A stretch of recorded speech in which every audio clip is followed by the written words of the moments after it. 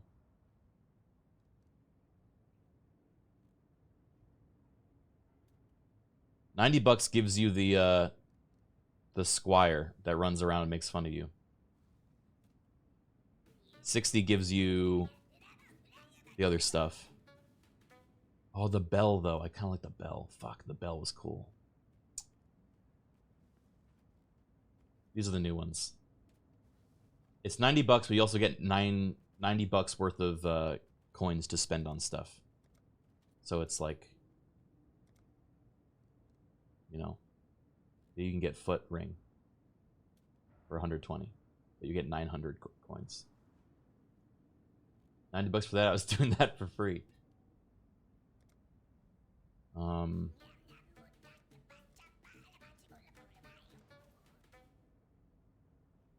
Damn. Yeah, I wanted to show you guys the character I had made before, but I don't know if I can with this current bug that is going on. Yeah, cosmetics and PoE are expensive, but they're literally the only thing they charge you for in this game besides stash tabs, which is pretty cool. The game's free. They just, if you want to look pretty, then you pay money. Otherwise, you look like a... You look like kind of a bum. This was the other character that was good.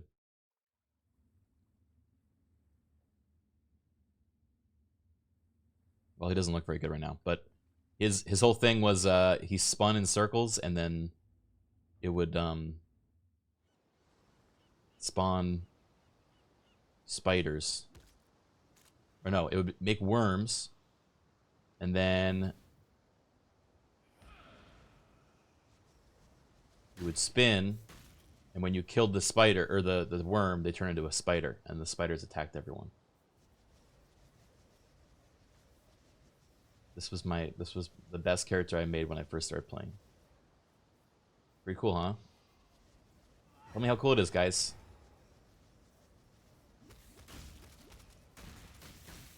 Look at all the spiders.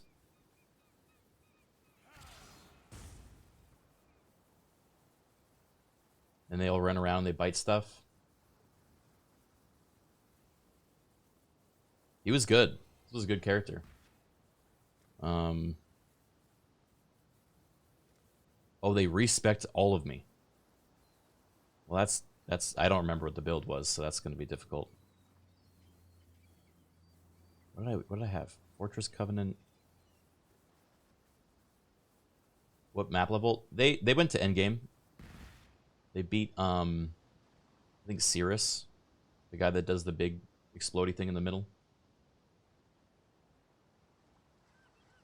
What else did he do? He was called Spindleman.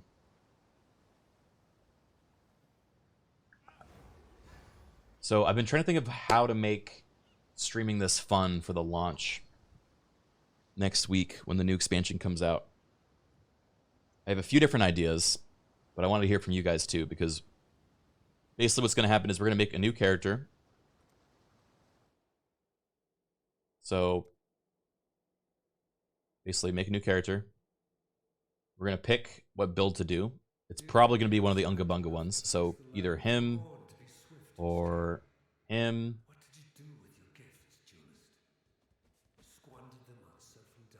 Or him, or him. The new ranger might have a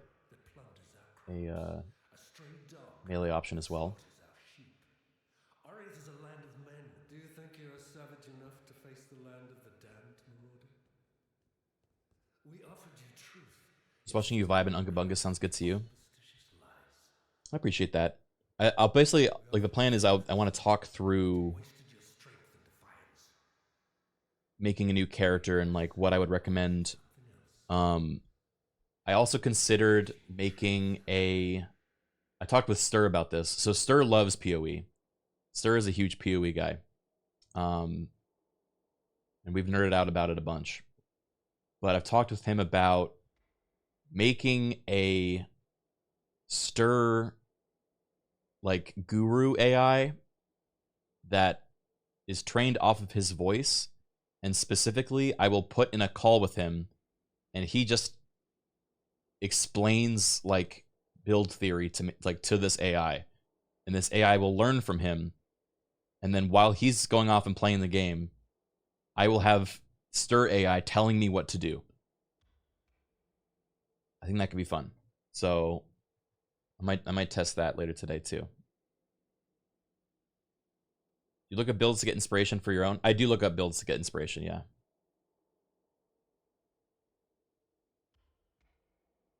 Yeah, I think that'd be fun. It's like Telephone. It's like Telephone, but PoE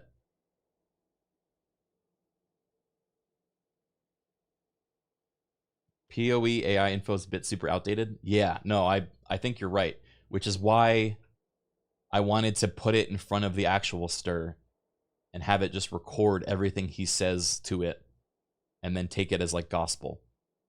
You know? Can't wait for the AI to make up stats. That'll also happen.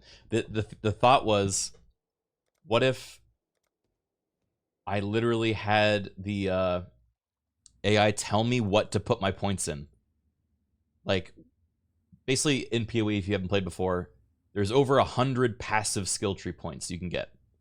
So that's how big the skill tree is. It's massive. There's hemispheres, and as you spend them, you build your way towards a build sort of thing, you know? Like you end up defining your character based on what you're picking. And some of them are more significant than others. You can get things like this, which means half of all the damage you do just becomes fire damage. But you can only do fire damage. So the thought was, what if an AI was like, I was like, okay, we're making a, you know, Unga Bunga, like, slam character. Do you think I should go arsonist or, you know, get more damage on maces and scepters or something like that? And see if it would actually recommend me correctly or not. It's not fun to see you get stuck because your build is shit. I agree, which is why I'm like, I don't know if this is a good idea or not. If it works, it could be fun. Otherwise, it's like us trying to make a build work. It also sounds like, though, because of the respec thing with gold, this might be the easiest like league since the game launched to do something experimental like that, you know? There's no way to pivot in this game. There is by respecking. So you see here we have refund points, and you can basically spend these refund points to refund some of these trees, which will give you more points to spend on other things. And in the new league that's coming out next week, you can spend gold to do that, when for the last, you know, fucking, how many years has this game been out? Many years. It has not been possible before. It wouldn't have enough memory to remember your entire skill tree when you ask about it, right? No. It's pretty good at remembering things, or at least like going back and cross-referencing stuff. But I think it would be more explaining to the AI what the like conceit of the build is, like how we do damage, and what, you know, stats we want, and then seeing if it would actually advise us correctly. You know, like an example would be, let me pull up a build that's already out there.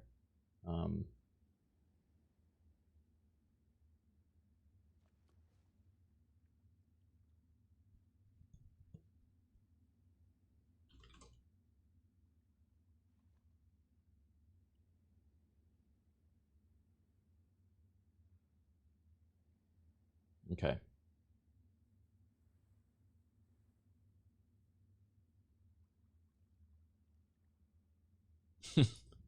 All right. Perfect example. Ice Dancing Queen. Ice Storm / Cyclone.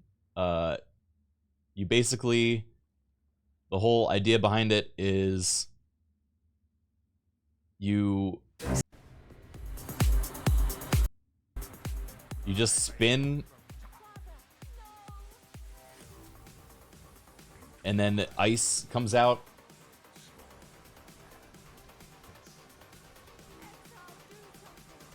Okay, here comes the drop.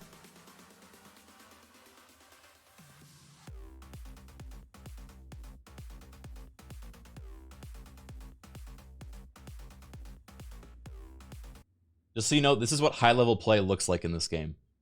When people say they like PoE, this is what they're talking about.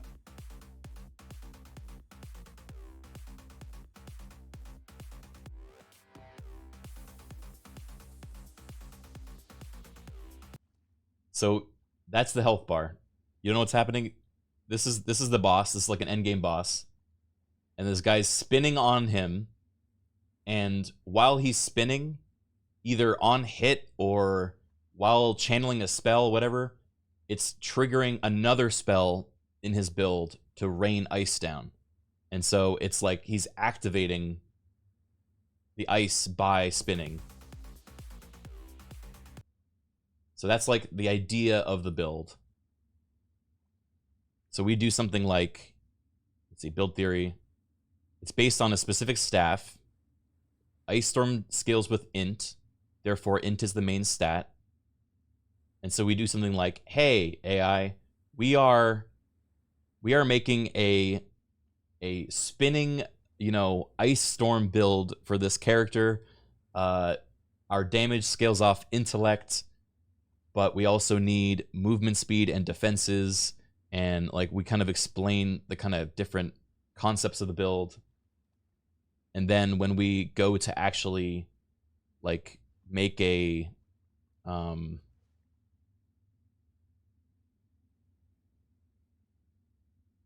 we go to actually, spec into the skill tree, we would be like, so what do you think? Should we pick this or should we pick this? I don't think it would be good, but I think it would be interesting, and kind of funny to see how it's handled. Why not test right now with this and how I would recommend this build as an example? Maybe. Yeah, maybe. Let me see. It might take a bit to set up. It would definitely not be good. Yeah, part of the fun would be try to make it viable. Yeah, that's what I think too. Your big break in the PoE YouTube scene is I let an AI build my character. The PoE YouTube scene is scary. I don't know if I want to break into there. Maybe for Path of Exile 2 I'd be interested, but hey Radiant Worm, what's up, bud? Thanks for the 92 months. Welcome back. It'd be a fun thing to figure out. Yeah, I think so too. Are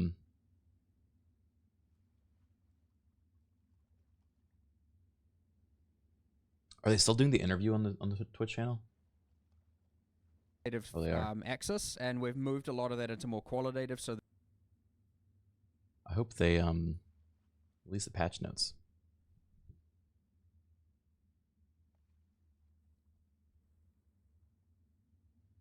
You legally have to have a PhD to get in the YouTube PoE build community.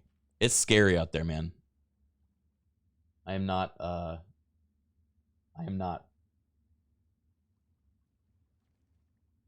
prepared. Okay, maybe. Okay, I'm gonna try writing a bot for this real quick.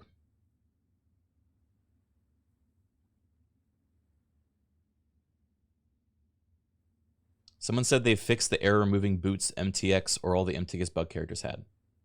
Did they fix that? Can I play the character again?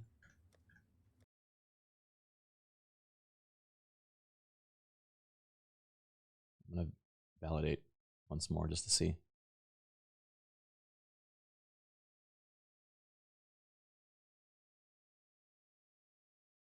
Apparently this leak has the longest patch notes of all time, 30,000 words.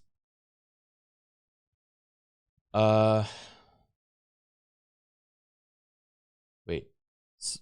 I mean, a user solved the error by removing Boots MTX or the MTX bug characters had?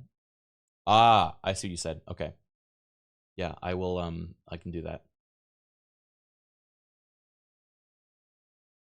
If we're trying to get into your MTX, click the button to remove all the MTX from your other characters. Gotcha, gotcha.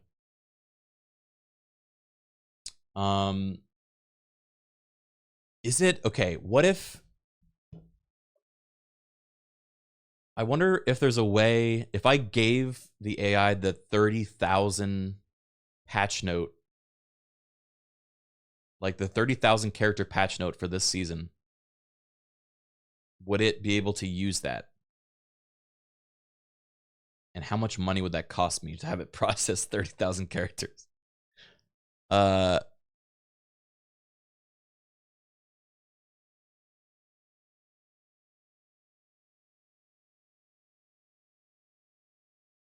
Wait, 30,000 words? Oh, okay, yeah, there goes my wallet. There's no way. All right, I might have to ask Zyke about that.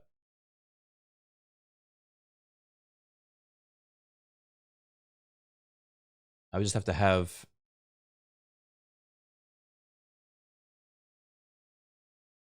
It's mostly about changes without context of the actual game. That doesn't mean anything. Yeah, you're right. You're right. This is a fool's errand.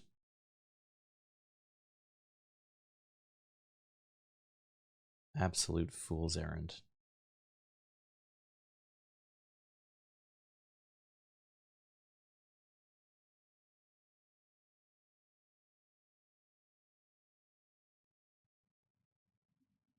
Are you able to talk about your PoE 2 demo? Yes, I can. I don't have footage of it, unfortunately, but I played it for probably an hour and a half. I kept coming back. There was not a line to play PoE 2, surprisingly. So I just kept hopping back on, and they were like, "Oh, welcome back," and I was like, "Thanks, I want to play more." But I thought it was very, very fun. Everything that I was hoping they might change, they did. And things I didn't know I wanted them to change, they did, and it was good. So I was very impressed. Decompile the game and feed the code to the AI. You need to transcribe the entire skill tree. I don't think so. Because I can describe to it what the options are. All right, let me, how do I get rid of?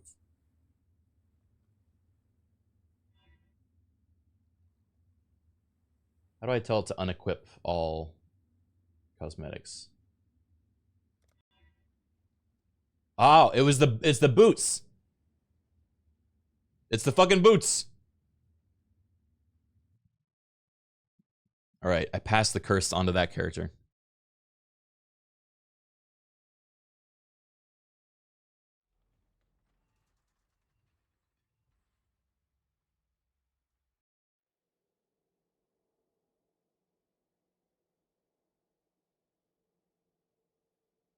Boots curse is the worst. Yeah, maybe we're gonna do a boots curse build.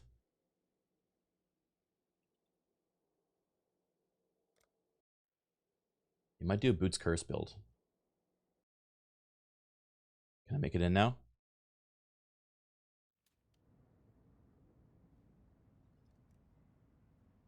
All right. Okay, this was the character. Well, they don't look great right now. This was the character that I was playing this last expansion.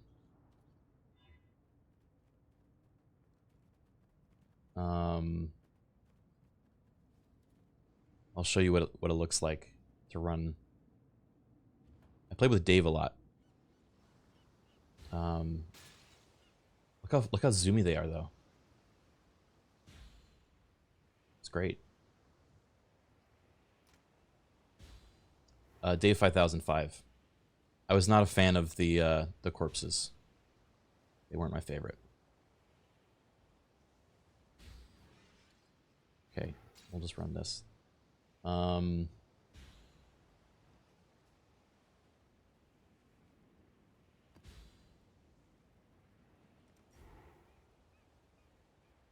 care. So yeah, this guy's whole thing was toxic rain. So you would...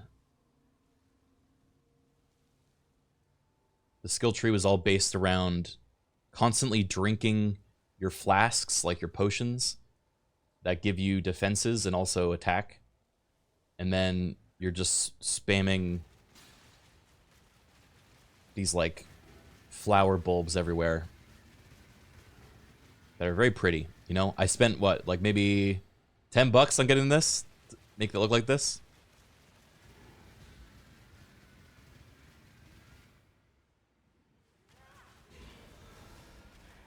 But look how fast everything dies.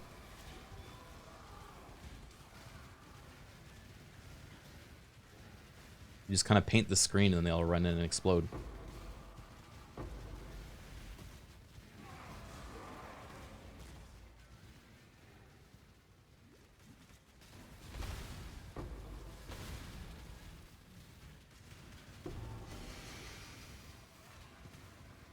So this game is entirely based around the endorphins of killing things, and then a sound plays sometimes when it drops something good.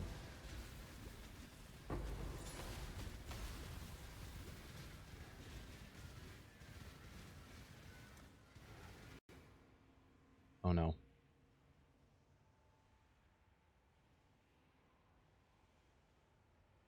Orm, wheelbarrow, invalid bone. What is going on? It can't be the damn boots. I took the boots off.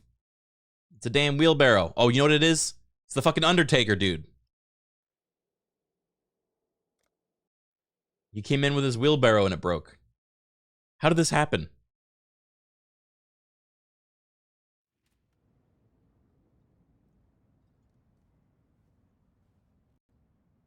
What?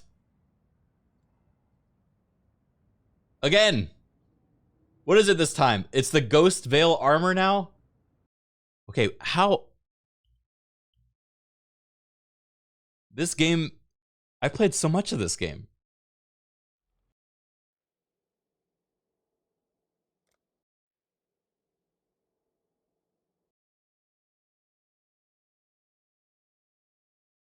Oh boy. Okay, you know what?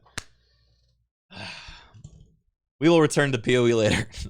I'll give it like yeah. I'm gonna give it a I'll give it a little bit of time. And then we'll come back next week and play it, okay? Never seen this issue? Me either, man. Me either.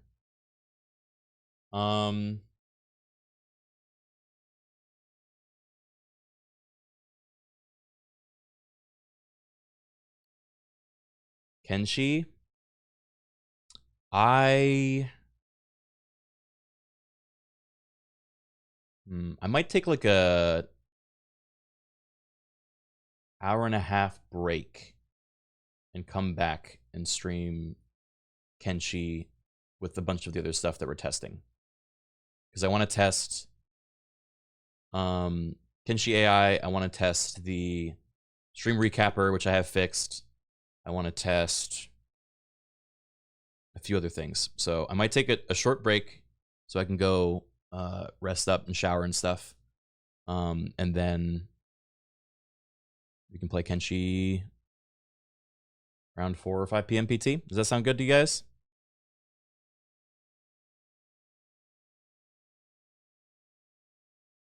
Yeah, hashtag coffee break. 2 streams in one day. I know. Amazing. All right. Thanks for hanging out. I'll see you in an hour and a half for 2 hours. Probably 2 hours.